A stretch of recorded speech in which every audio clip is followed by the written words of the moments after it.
আমরা দেখেছি যুবদলের অনেক নেতা যখন বিএনপি ক্ষমতায় নেই কেউ ওকালতি করে জীবনযাপন করেছেন, কেউ ছোটখাটো ব্যবসা বাণিজ্য করে জীবনযাপন করেছেন। কারণ কোন লুটপাট এবং লুটপাটের রাজনীতির সাথে, দখলের রাজনীতির সাথে শহীদ রাষ্ট্রপতি জিয়াউর রহমান এবং দেশনেত্রী বেগম খালেদা জিয়া তার দলকে সম্পর্কিত করেন। বন্ধুরা আমার, আমরা দেশনায়ক তারেক রহমানের নেতৃত্বে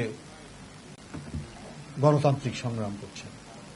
আজকে জাতীয়তাবাদী তাঁতি দলের উদ্যোগে এই আলোচনা।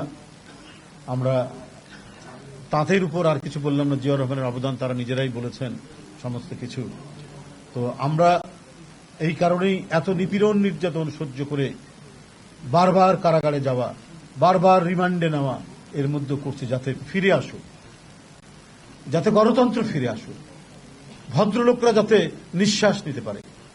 বাপ যেন তার মেয়েকে নিয়ে কলেজে যাওয়ার পথে কোনো ধরনের বা স্কুলে যাওয়ার পথে কোনো বখাটের দ্বারা নিপীড়ন বা নির্যাতন বা ঝামেলায় না পড়ে। এটাই সমাজ। আজকে আমার একটি প্রবন্ধ ভালো লেগেছে, বিখ্যাত একাডেমিশিয়ান ডক্টর আলী রিয়াজ, যে ভারতের নির্বাচনে বলছেন যে একটু স্বস্তির, গণতন্ত্রকামীদের একটু স্বস্তির নিঃশ্বাস, যেভাবে ফ্যাসিজমের যাত্রা চলছিল আবার যদি অধিক সংখ্যক মাত্রায় আসন সংখ্যা পেলে হয়তো সেখানে ফ্যাসিজমের রূপ হয়তো তৈরি হতে পারত। কিন্তু ভারতের জনগণ সেটা চেক দিয়েছে, সেটা আটকে দিয়েছে।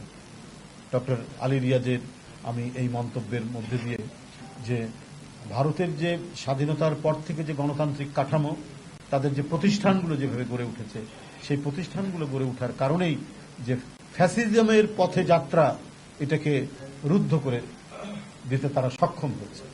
কারণ যতই হোক রাষ্ট্রীয় পর্যায়ের যে গণতন্ত্র সেখানে এখনো চর্চা হয়, সেখানে যে অনুশীলন করা গেছে তার ফলেই এটি সম্ভব হয়েছে।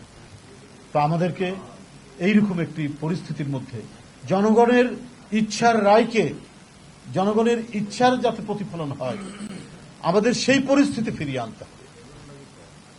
আমরা আওয়ামী লীগের নেতাদের ক্রোধ, হিংসা, ঈর্ষার শিকার হয়ে আছে সারা বাংলাদেশ সমস্ত গণতন্ত্রকামী মানুষ।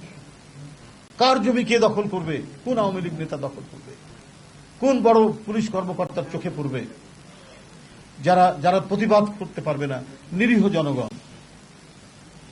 এই অবস্থার পরিত্রাণ পাওয়ার জন্যই গণতন্ত্র ফিরিয়ে আনতে হবে এবং যে পেশার যেখানে যে মানুষ আছেন সবাইকে শপথ নিয়ে আমাদেরকে রাস্তায় ঝাঁপিয়ে পড়তে হবে। কারণ আমরা অহংকার করি একটা বিষয়ে যে আমাদের দল বহুদলীয় গণতন্ত্রের প্রবর্তন করেছে, আমরা এমনি বলি, কিন্তু এটা যথার্থ, এটা যথাযথ শহীদ রাষ্ট্রপতি জিয়াউর রহমান বাকশালের সেই অন্ধকার যুগ থেকে গণতন্ত্রের আলোর যুগ সৃষ্টি করেছিলেন। আর আবারও যখন গণতন্ত্র বাধাগ্রস্ত হয়েছে, গণতন্ত্রের প্রতীক হয়ে, গণতন্ত্রের সেনাপতি হয়ে দেশনেত্রী বেগম খালেদা জিয়া গণতন্ত্র পুনরুদ্ধার করেছেন এবং তাদেরই পুত্র দেশনায়ক তারেক রহমানের নেতৃত্বে সারা বাংলাদেশ গণতন্ত্রের জন্য সংগ্রাম চালিয়ে যাচ্ছে, বিজয় না হওয়া পর্যন্ত।